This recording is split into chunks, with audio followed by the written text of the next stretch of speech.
Hey, I'm so glad you're here. This course is all about trying to help you learn to stop overthinking, overreacting, and shutting down. And most of us kind of cycle throughout one or more of these strategies in any given day, different parts of the same day, and it can be so exhausting. All the strategies that I have gathered here that I present to you for understanding yourself, realizing how to choose something differently, and then putting it into action. These are all strategies that I had to find for myself. I went through graduate school to become a therapist, and I learned a lot. I learned a lot about theory. I learned a lot about treatment strategies and how to be a good therapist overall. But I didn't learn the things that helped me personally in my own life.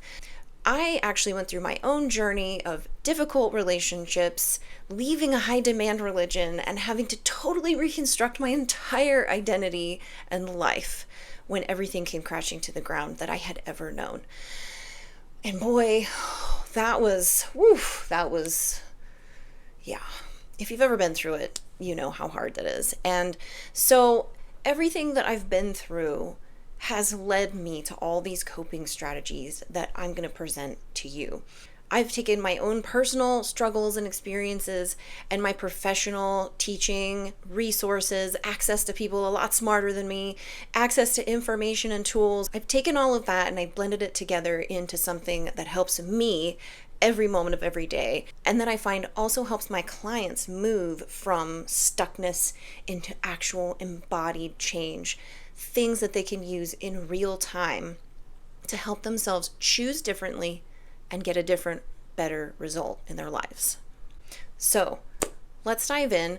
By the time you're done with this first part of the course, my hope is that you're going to have, instead of a frustration with the way that you operate, an understanding, not only of what you're doing, you probably already know that very well, but why are you doing it, which you also might know, but then moving beyond the why to how do I choose something differently? Tangible strategies for in the moment rescue of when you're overthinking and you don't know what else to do, when you're overreacting and there's this part of you that knows you're doing something that you wish you weren't doing, or shutting down and you don't know how to do anything differently. So those are the strategies that I'm going to bring to you after we lay some groundwork in the first part of this course. So if you've ever caught yourself asking, why do I keep overthinking everything? Why do I keep emotionally reacting or shutting down? And most importantly, why do I keep doing this even though I know I don't want to and it's not good for me and I'd like to do something else? Sometimes it's because maybe you don't even know what else to do. If you have asked yourself these questions, welcome. You're home. This is a place where I want to give you the strategies to work on all of those reactions. A lot of people struggle with this. And, I hear versions of these questions in my office every day from clients. And I even asked these things of myself. There was a time in my life when I remember watching myself react, overthink, and just wonder, why can't I stop doing this?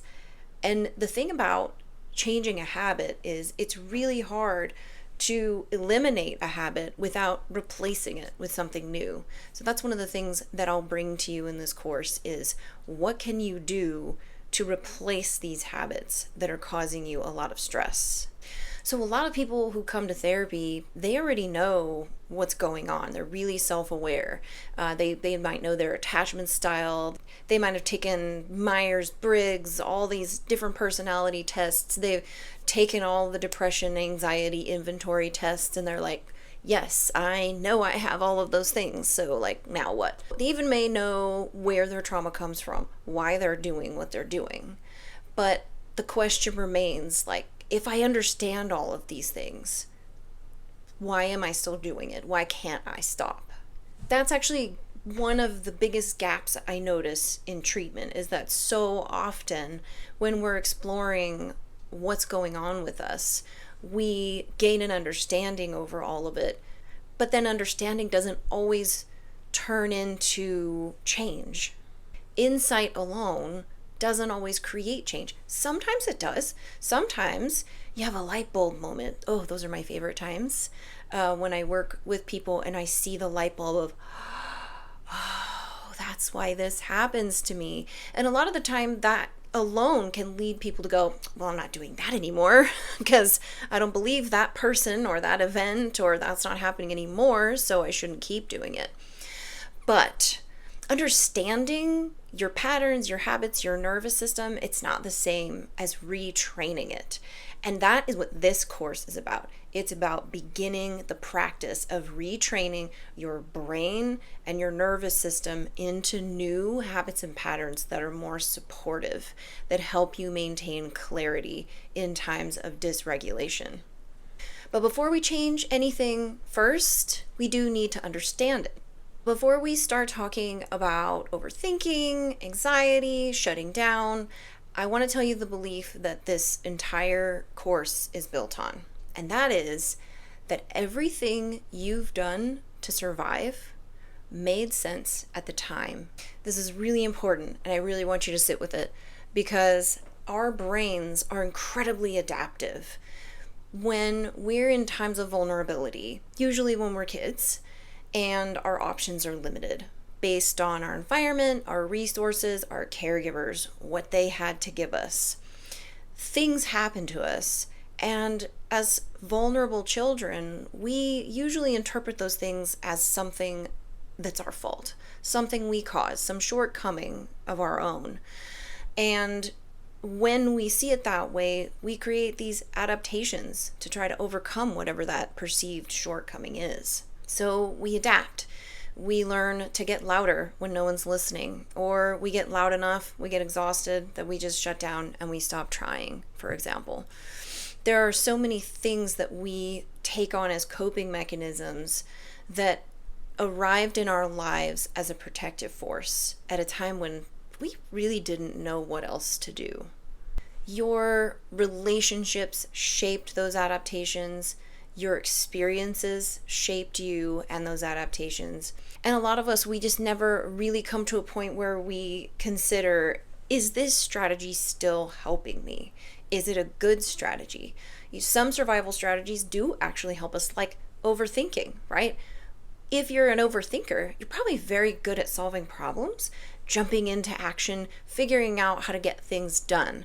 But at some point, overthinking gets to be too much, and we don't know how to turn it off. And we'd like to just sit in peace in our brain and our body, and we can't. So maybe we reach for substances to help us, to quiet the noise in our head, or maybe we numb out on our phones, or binging Netflix and eating Oreos. None of those things are terrible in and of themselves, as long as we do them in balance and intentionally, not unconsciously. We'll talk more about all of that later. Even though these patterns, these adaptations have served you at one point in your life, we have to reevaluate, are they helping me now?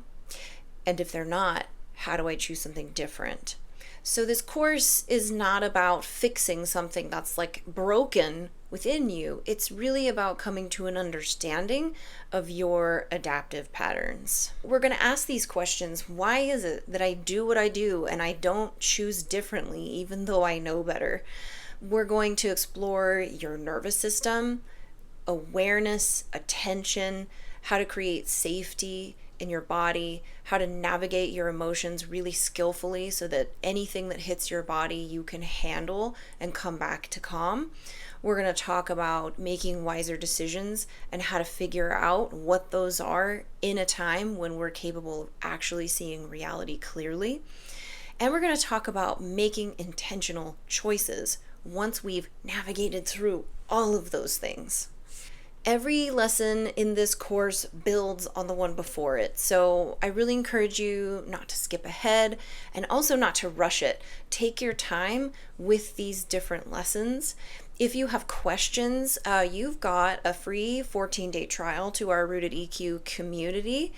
And I would love to see any of you come into the group, ask your questions, get more information, see what's working for other people, and maybe learn, some new tricks along the way that other people are finding works for them. I want to make one deal with you before we move forward. I want you to imagine working at this, but not expecting perfection of yourself. One of the biggest mistakes we make in life is being very all or nothing about things that we take on, black or white, succeed or fail. And I want you to resist the urge to go there as you progress through this course. If you miss a day, that's okay. Come back to it a few days later. If you get distracted during a video, back it up a little bit. If you get overwhelmed, give yourself a break intentionally. Come back to it when you can. Try not to judge yourself as you move through this. Just try to stay curious about yourself and your patterns. You'll have days where you feel like you're doing this really well, and you'll have days where you feel like you're doing it less well. And I would encourage you to keep going at a slow and steady pace, taking breaks as you need to, all along the way. I wish it hadn't taken me as long to really learn as it has. That old story they tell you about the tortoise and the hare when you're like 5 years old, it's so true. Like, just it's such a, like, we tell it like it's nothing, but like it is so true. Slow and steady wins the race. Coming at it right out the gate with all of your effort and giving it your all at the beginning can be a fast track to overwhelm and burnout. If you take it in small, digestible pieces, you're going to do much better. You're going to have the energy to keep it up. You're going to gain motivation over time to keep doing it. Another thing about motivation is it doesn't really hit until you kind of get going and you start seeing results. Some people wait to start something new because they wait for the motivation to hit first. But anybody who's ever tried like a new exercise routine or something, like a diet even, you know that like you don't get excited about getting up and moving or eating differently until you start to see the results. So you actually just have to have discipline first. You have to have the discipline to log on, read through the material, watch the videos, do the reflections, listen to the meditations, engage in the breath work, do the things. Little by little by little, small consistent actions over time are the only way to learn new skills. And that is what this course is about. This is a skill building course where you are practicing new ways of being in your body, in your mind, in the world. Remember, healing, learning new skills, it's not about never getting lost or never making mistakes, never doing something wrong. It's about learning to return, to come back and keep trying, keep learning, keep practicing over and over and over and over. I used to teach piano, and that is a skill that always came up. You know, you cannot expect to sit down at your instrument and pick it up for 3 hours and suddenly be as good as you would have been if you had broken that 3 hours down into 20-minute increments every day.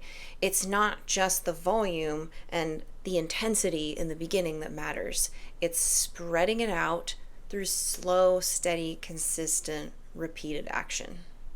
That's how any behavior change truly happens. That's how any skills truly take root, and you can begin to see and experience your body, your brain, and the world differently. So this course is going to help you understand yourself. It's going to help reduce the shame that you might feel around the behaviors that you're suffering through every day. You will learn how to notice your patterns. We're going to teach you practices for dealing with those patterns. We're going to increase your awareness of what's going on within you and around you. We're going to practice strengthening your attention, which is a piece of behavior change that is so neglected in almost every treatment method. So that's something I'm really excited to get to and teach you all about. I think it'll reshape the way that you handle, especially the overthinking part of your brain. You're going to learn how to create more safety in your body through regulation strategies, through understanding your body and your emotions. You're going to learn how to process your emotions more effectively. And really, at the end of it all, the main goal is all of these things that we're learning is going to help you respond more intentionally to what happens to you in your life. Here's what this course is not going to do. And really, nothing ever will do any of these things. It's not going to eliminate your negative emotions. It's not going to get rid of anxiety forever. It's not going to stop pain, suffering, and it won't make you this, like, emotionally regulated monk on a hillside that's levitating all day long. Healing doesn't mean you're not going to deal with hard emotions and hard things in your life. What it means is that you create a different relationship with yourself, with your experiences, and you learn to navigate life more skillfully. And that brings better results to all the things that you're going through. One thing I really want you to work on starting now, if you catch yourself thinking, what is wrong with me? Why am I doing this? Why are they doing this? Why is this happening?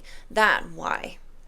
I want you to practice replacing that moment of frustration and resistance with two new skills: acceptance and curiosity.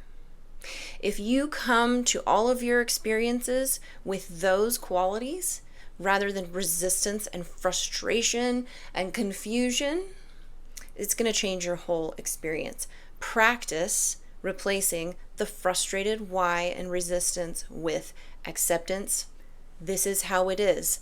Curiosity. Why is it like this? It's a totally different way to ask the same question. It changes the quality of your experience while you're asking it, and it's going to change how you arrive to your answer and what answers you arrive at. I know it sounds simple. One of the things you're going to learn about everything we do at Rooted EQ is nothing is fundamentally life-changing in and of itself. It's all small and simple practices, awarenesses, things that you'll come to that, practiced over time, you will see change. You don't lose 20 pounds in a day. You don't pick up the piano in 5 hours. You don't create behavior change by watching a course and having the material in your brain, but then not doing anything about it. So it's these small, simple practices that you'll do something about throughout this course that are actually going to bring about the change that you're hoping for. This is one of them. It's simple, but just the replacement. Get rid of the confusion and frustration and resistance of why is this happening. Replace it with acceptance and curiosity of why is this happening? Interesting. Do you see how different that is when it comes to judgment and shame in the first way of asking why versus compassion and learning and growth in the second way of asking? It's fundamentally different. It will change your experience in that moment if you practice this over time. If you remember nothing else from everything I've said in this step, remember this. You make sense. Your nervous system makes sense. Your emotions and behaviors and adaptations all make sense. That doesn't mean all of those things still serve you in their current form. But it does mean every pattern you have deserves understanding before judgment. And once we understand what's going on and we hold it with compassion and curiosity, then we can begin choosing differently.